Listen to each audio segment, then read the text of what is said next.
of fate. This is the way. Truth is, I am Iron Man. Tells me when you'll lament this. Hello, critics, non-critics, and friends. Welcome to the Film Optix podcast, where we take a glance into comic book movies, blockbusters, indie films, and everything in between. I'm your host, Christian, and as always, I'm joined by my co-host, Devin. And today, we're going to be talking about some Oscar nominations here on the podcast. No reviews this time around. We're going to be talking about the 94th Academy Awards, which will be held on March 27th of this year. And as always, there's a lot of shocks, surprises, and just snubs and, heartbreak and excitement all around this type of year. So I'm very, very excited to kind of go over it's going to be like our reactions and our predictions for the 2022 Oscar nominations. Again, that the Oscars are going to be held on March 27th of this year. So it's coming up here pretty quickly.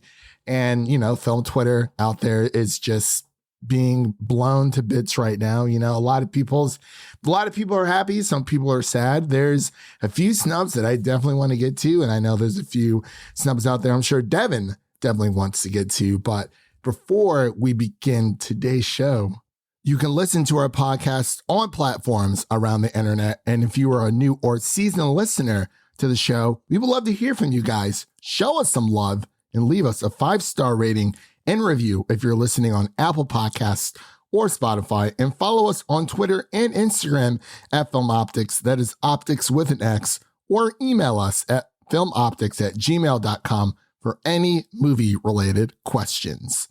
Devin, how the heck are you? I'm doing all right. Tuesdays are rough. It's just, what do you do on a Tuesday? It's just nothing. Go to the gym, do. Maybe.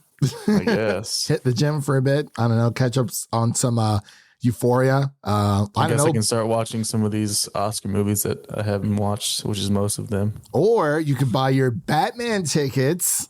Which we did. Yes, we did. I got another NFT coming my way.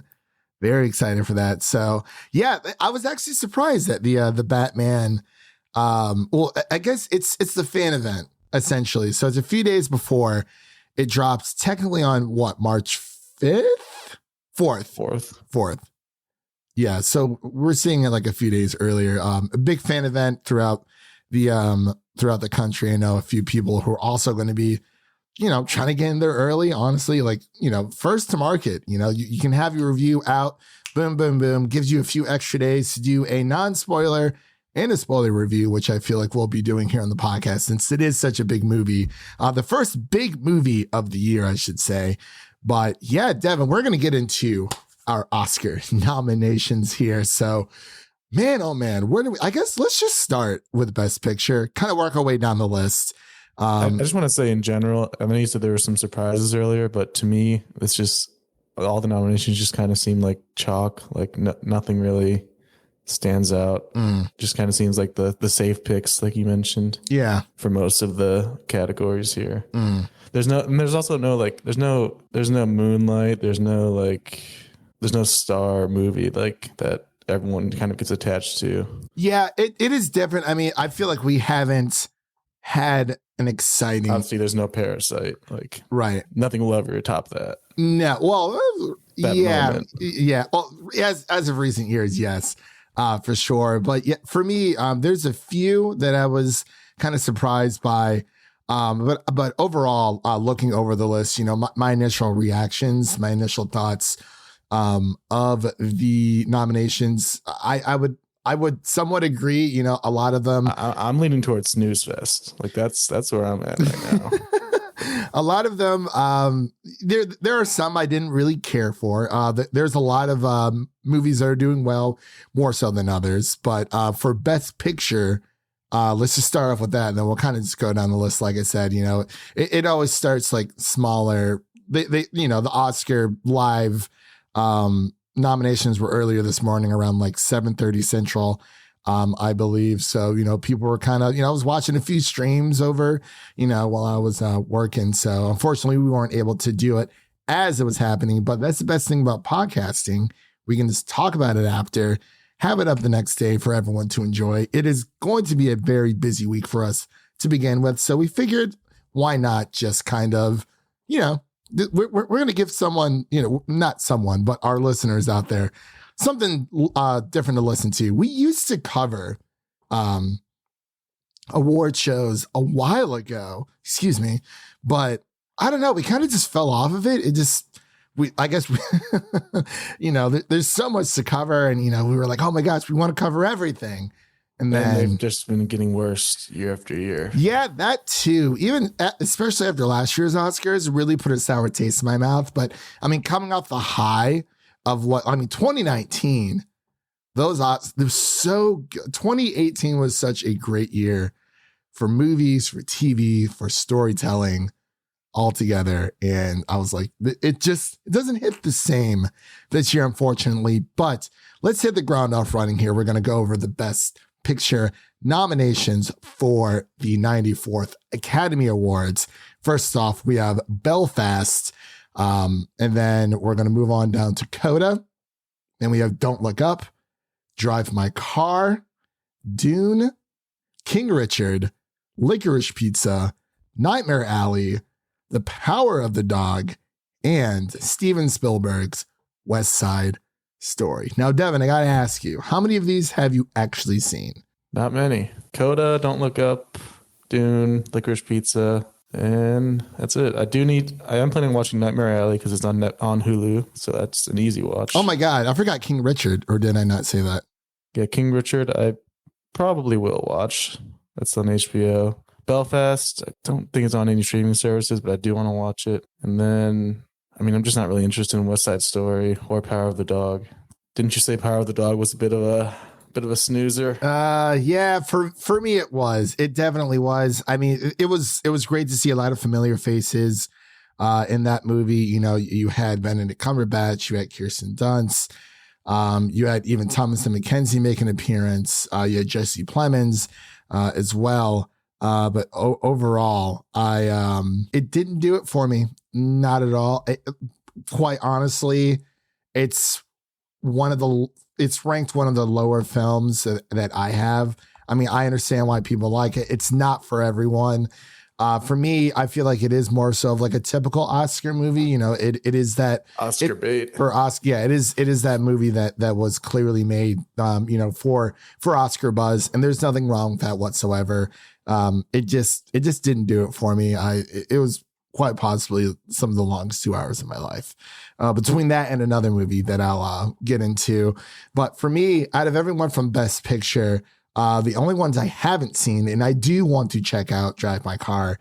I know it's about 3 hours. I think I still have it. I think I do. I can't remember, but it wasn't something I was able to get to when I voted for Music City Film Critics Association. We were just busy with the podcast and, life and whatnot. Much like a lot of snubs that have been happening with, the 94th Academy Awards. I mean, I understand from this prospect of, you expect all of the Oscar, not contenders, the voters, you expect them to watch everything. I will say, there were times where, I was sent a lot of screeners for my Critics Association. There was things that I just could not get to because, either life got in the way or, I was doing something else. For whatever reason, it's not that I actively ignored them, but I did try my best to watch everything. And, it is a little bit tough coming from critics' side where, we're actively covering, new content, old content here for the podcast, and while trying to keep up with all of the Oscar watches. There was some things I wish I could have gotten to, and Drive My Car is definitely one of them.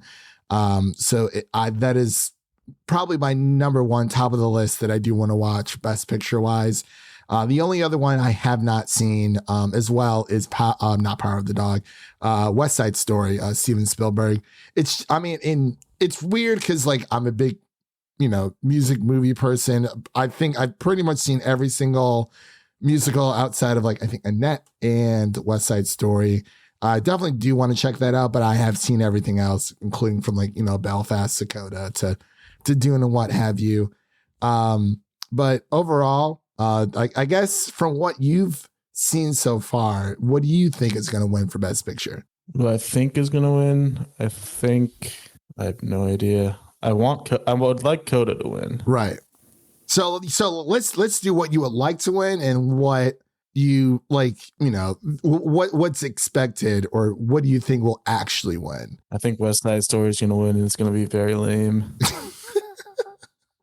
Okay. So you said Coda you want to win, and then West Side Story you think is definitely going to take home Best Picture. Yeah. Okay. For me, I'm very excited that Coda's on this list. I am going to go with Dune for what I would like to win. Actually, yeah, I'm going to go with Dune with what I would like to win. I'm going to go with Power of the Dog, which I think is going to win.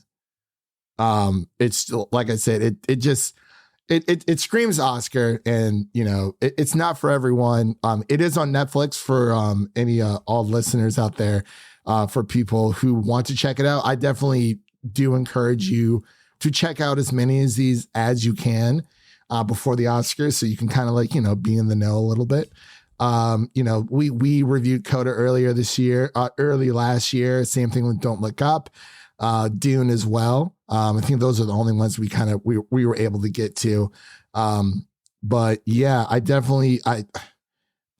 feel like Power of the Dog's just going to take it home. It just has that Oscar feel, that Oscar vibe. It's a low budget indie film, and a lot of people have been talking about it online. So it's a lot of critics, especially, I believe Power of the Dog coming out of the nominations has the highest at 12, and then Dune is at 10, and then Belfast is at 7, I believe, total nominations for the Oscars this year. So let's move on to Best Director really quick. So we have Kenneth Branagh for Belfast, Ryusuke Hamaguchi for Drive My Car, Paul Thomas Anderson for Licorice Pizza, James Campion for The Power of the Dog, and Steven Spielberg for West Side Story. This is where Oscars are just silly in general, because obviously if you're nominated for Best Picture, you have a great director. So it should just be the same list. Like, what's the point of trying to take names out when obviously if they're making a Best Picture, they're a good director? What Best Picture nomination doesn't have good direction? Right. And before we get any further, we are not Oscar experts whatsoever. I try to, dabble in the Oscar races or the award season every single year. I don't know everything, and I don't know everything about, award season. I don't try to pretend that I do. I kind of just, go with what I think would win, when I had, made my own nomination and voting list for my Critics Association. I feel like that is more so for me to kind of just, gush about the movies that I really, really like this year. But again, we are not, we're not, we're not like analysts or anything like that. We're literally just two dudes on a podcast just trying to, bring some great content to you guys and, to talk about some Oscar nominations, because it's been a while. But yeah, so going back for Best Director, I do feel like this was more, Denis Villeneuve is missing from this list. He was my number one snub. Like I said, Dune got 10 nominations, and I'm blown away. I think it should have been taken off Best Picture, and then he should have been nominated for Director. See, and that's the thing. There's a lot of things I still need to learn about the Oscars. I don't entirely know how this process works, because it's like you said, well, if it's Best Picture, like I guess it's best overall, like well-rounded picture, but there is no good, there isn't a Best Picture without a director, and I do agree with that. It's weird. I just don't understand everything about it. And like I said, I don't pretend to, but going off of this list of what I think who I would like to win, I would like Kenneth Branagh to win for Belfast. That would be my personal choice. And then for best director, probably it would be Jane Campion for Power of the Dog. What about you? I've only seen one of these movies, so I don't really. Same with best actress. I haven't seen any of those, but for best actress, I'm willing to put a lot of money that Kristen Stewart's going to win, just because of all the hype that she got for that role.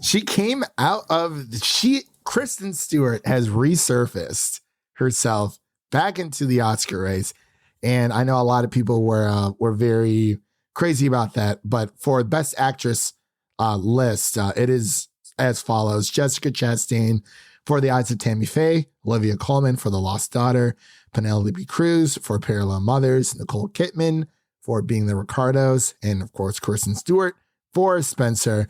I definitely want and think but Kristen Stewart should win and will win this category.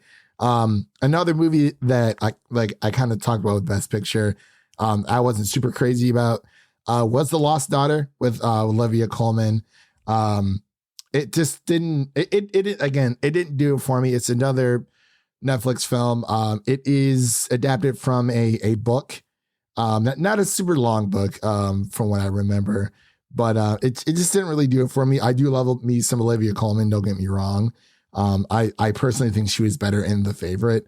I think she does a good job in The Lost Daughter, but personally, I don't think it was Oscar worthy. But again, it's you're kind of dealt with the cards that you have there. But so Kristen Stewart, I would love for her to win, and I think she will win for sure. I do hear that Parallel Mothers is really good, so that is one I definitely want to check out, top of my list. But do you plan on watching any of these? Have you seen Spencer? No, and I do not plan on watching any of these, to be honest. It's on Hulu, though. Spencer's on Hulu. So is Nightmare Alley. I don't care about the Brits and their queen. Devin. How dare you speak to our cousins that way? Our cousins across the pond. I do care about this Brit, though. Best actor, give me Andrew Garfield all day, every day. Oh, I thought you were talking about Benedict Cumberbatch for Power of the Dog. He's not that powerful. Yeah. I when I watched it afterwards for Power of the Dog, I tweeted out Power of the Snooze because I was drifting. But yeah, so best actor list is as follows: Javier Bardem for Being the Ricardos, Benedict Cumberbatch for The Power of the Dog, Andrew Garfield for Tick, Tick, Boom, Will Smith for King Richard, and Denzel Washington for The Tragedy of Macbeth. Now, Tragedy of Macbeth is on Apple, so you can watch that. I know you have that one. I don't want to watch a Shakespeare movie. It's all. I had enough of that in high school. Yeah, that is very true. I think out of all these, for the actors nominated, I think Tragedy of Macbeth would be at the top of my list, or I can just watch, Tick, Tick, Boom again. I think Will Smith is the sneaky underdog here. I've not seen King Richard yet, but it's good. I think Will Smith did a phenomenal job. I'm going to go with, this is tough. I'm going to go, I do want Will Smith to win, but I think Andrew Garfield's going to win. I mean, those are like my top two, because I really liked Will Smith's performance as King Richard. I felt the movie was a little bit too long, but he did a phenomenal job. But it's like, Andrew Garfield was, oh my gosh, just phenomenal. So actually, I want to switch it up. I want Andrew Garfield to win, but I think Will Smith will win, and I think Will Smith should win as well. But it's all over the place. But let's move on here to Best Supporting Actress. We have Jessie Buckley for not The Power of the Dog, The Lost Daughter. Excuse me. We have Ariana DeBose for West Side Story, Judi Dench for Belfast, Kristen Dunst for The Power of the Dog, and Janae Ellis. I know who she is. I'm picturing her in my mind. She's for King Richard. Really quick, I think Ellis should win for King Richard. But I'm gonna go with Kirsten Dunst. And I keep choosing The Power of the Dog just because I know it's just one of those movies that everyone, all the Oscar, fans are gushing over. Actually, I'm going to switch that up. Atlas is what I want. I think Judi Dench will win.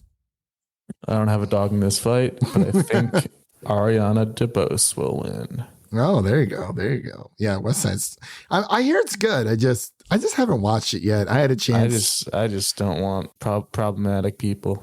There's that, but that doesn't necessarily stop me from watching. It's just the length. But watch me end up watching it, and I'm gonna freaking love it. For Best Supporting Actor, we have here. Actually, wanted to go back to Best Actress because I did have another snub there. No Amelia Jones for Best Actress. I know she's a young blood in this fight, and she doesn't really have that much of a track record, but I personally think that she should have been a part of this list. I would have honestly, I would have nicked out Olivia Colman for her, or maybe more so Nicole Kidman for being the Ricardos. I don't know. I love biopics. Don't get me wrong. I love Andrew Garfield. That is the number one exception. But sometimes I feel like there's just too many this year.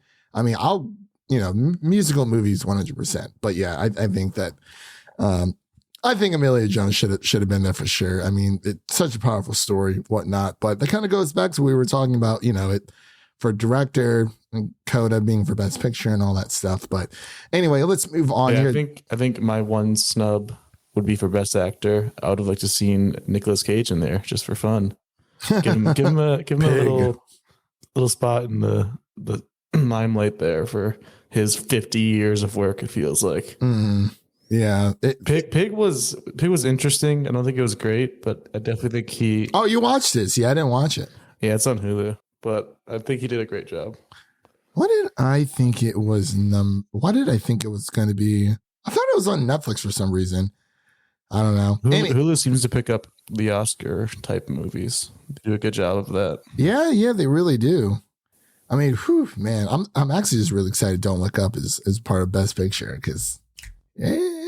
But for supporting actors, let's go through this list really quick. We're not going to go through every single one, but wanted to hit pretty much the big ones here. So we have Sirianne Hinds for Belfast, Troy Kotsur for Coda, Jesse Plemons for The Power of the Dog, J.K. Simmons for Being the Ricardos, and Cody Smith McPhee for The Power of the Dog. 2 for the dog.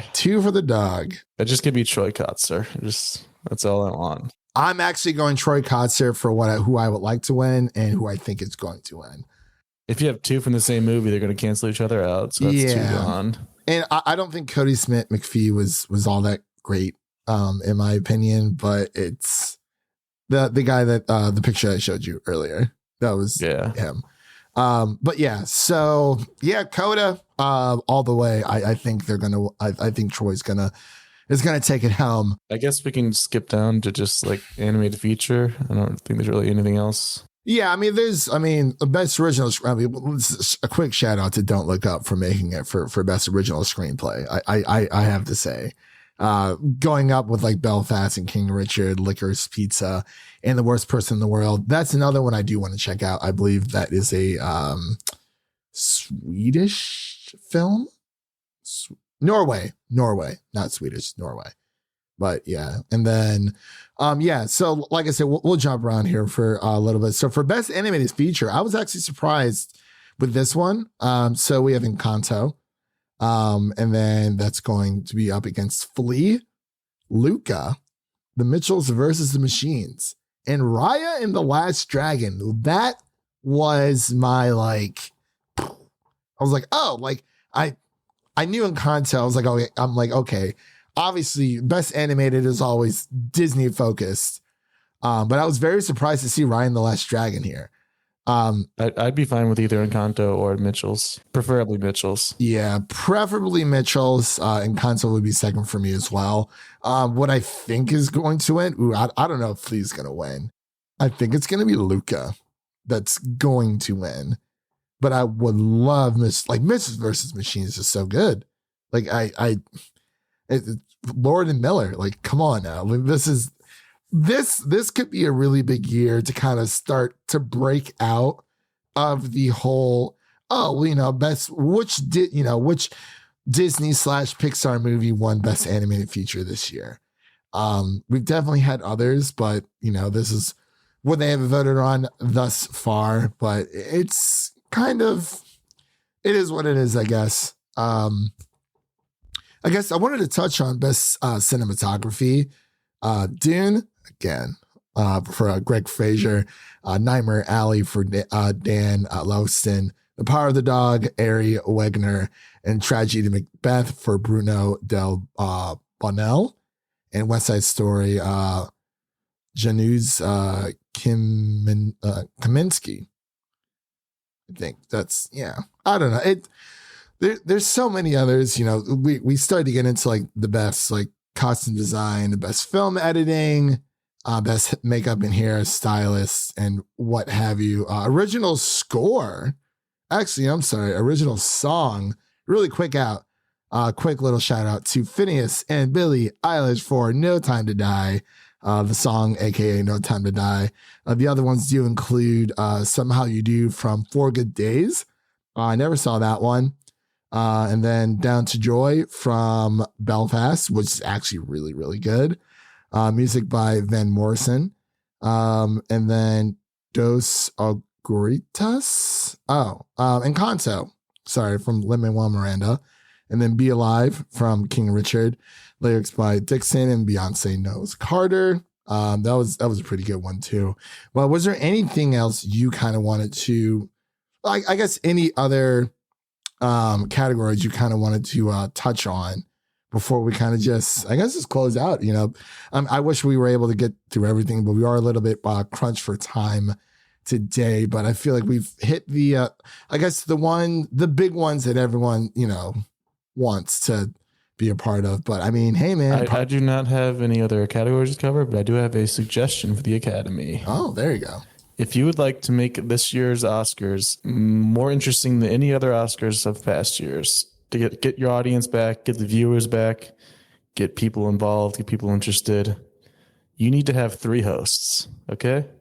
And these 3 hosts are Tom Holland, Andrew Garfield, and Tobey Maguire. You have all 3 of them hosts together. Yeah. And then everybody would watch, guaranteed. Yeah. Unfortunately, okay. We all knew that Spider-Man No Way Home was not going to make a Best Picture nomination. Would I have loved it? Absolutely. Am I disappointed? Absolutely. Am I surprised? I'm fine that it didn't. Yeah. Am I surprised? No. But it did get 1.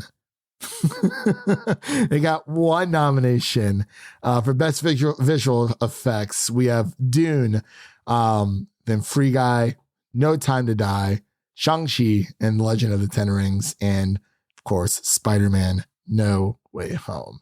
I feel like usually when it comes to superhero movies, that's where they just kind of throw them all into, because the effects are very good. I saw a lot of people online were saying, where the heck is Suicide Squad? It's like, honestly, there's a lot of movies that didn't make the Oscars, just in general. I mean, there was Mass, which is a really, really great film. The Last Duel, House of Gucci. I can't say that's a great movie, but it didn't make it in. Jared Leto's not here, so we're all good to go. I know a lot of people are very mad about Lady Gaga not being there, but I guess that's just more so of her fans in general. And just to let everyone know, just because maybe your favorite movie did not make this list in a specific category, it doesn't take away from anything, because no matter what, Spider-Man No Way Home made over $1 billion in the box office. So, and it is one of the best superhero movies ever made. So you don't really need the Oscars to validate that it is a good movie. You don't need the Oscars to validate just because, like, if Mass isn't there, or Titan, or Shiva Baby, or even The Last Duel. Like, there's a lot of films on this that I watched last year that didn't make it, and it is what it is. But everyone has their snubs, everyone has his disappointments. But let's just hope this year on March 27th that they make it interesting, because as we know, the Oscars viewership, I think it was at the lowest of last year. Didn't do pretty well, when it comes to that stuff. But, personally, I'm more of an Emmy person myself, because I feel like they are more inclusive when it comes to everything. To me personally, there's nothing better than a good TV show to watch. I love movies, absolutely love them, but man, oh man, TV is just, it's where it's at for me, at least. So very excited for the Emmys. That is something that I also try to follow closely. But yeah, I pretty much think that pretty much does it here for today. We kind of just wanted to go over our quick little thoughts and processes over the Oscars. Again, just because your favorite actor, actress, whoever it may be, you do not need the Oscars to validate that your movie is good. This is their award process. This is, with their voters, and obviously it is the big daddy, the big dog, as you say. But award season isn't over yet. This is only the beginning. Usually the Oscars obviously cap it on out, but it is what it is. March 27th is right around the corner. 94th Academy Awards. I'm just really praying that we get. I pray that we get just a good awards season, show, in a sense. I just don't want it to be super boring and uneventful, or it will be. Yeah. See, that's what I like about the Emmys. They make it fun. I mean, not saying that the Emmys isn't too long. Honestly, what award show isn't too long? They try to milk every penny, and just they tried to celebrate it for as much as it should be. Personally, there's a lot of things that are wrong with the Oscars. There's a lot of things wrong with the Emmys, and a lot of things wrong with a lot of other award outlets out there. But we kind of just suck it up. And that's the lesson of today. Just deal with it. Not just do it, just deal with it. But that concludes today's episode here on the Film Optix podcast. Again, March 27th, man, it's coming around the corner. I'm sure we'll do a nice little reaction for that occasion. But that was our, nomination reaction / prediction episode here on the Film Optix podcast. We have a lot of stuff coming up. This is more of an emergency podcast. We have a lot of cool things coming up on the show. We have, Book of Boba Fett series finale. We have our Raised by Wolves episode, but season 2 overview of that. We have our Hunger Games review that's going to be coming out as well. We have so much coming up in the podcast. Definitely check out all of our episodes prior. We've done Scream so far this year. We did a little bit of Witcher 2 action for you guys. We just uploaded our Jackass Forever review for you guys as well. And we kind of hope hope you guys enjoy it. We got Uncharted coming up as well. So it's we're picking up, and we got the Batman coming up March 1st. Whew. Very excited for that one. Very, very excited for that one. Well, let's get on out of here. Actually, really quick before we do, always make sure to share this podcast with a friend, whether it be your friend, your mother, your brother, your lover, whoever it may be. Share an episode of our podcast with them. Hey, I hear you like movies. I hear you like Spider-Man No Way Home. You should check out the Film Optix spoiler review of Spider-Man No Way Home and listen to them gush about everything that's been happening within that Marvel Cinematic Universe. But other than that, we're going to close out here for you guys today, and we hope you have a great rest of your week. And that's a wrap for today. Thank you all for listening. And if you enjoy the show, leave us a 5-star rating and review on Apple Podcasts and Spotify. Follow us on Twitter and Instagram to stay in the know. That was Devin. My name is Christian, and we'll see you guys at the Oscars. Peace. Jackass for the Oscars. That's the biggest snub. That is the biggest snub of the night. Jackass for Best Picture. Would have been such a great campaign. Great campaign.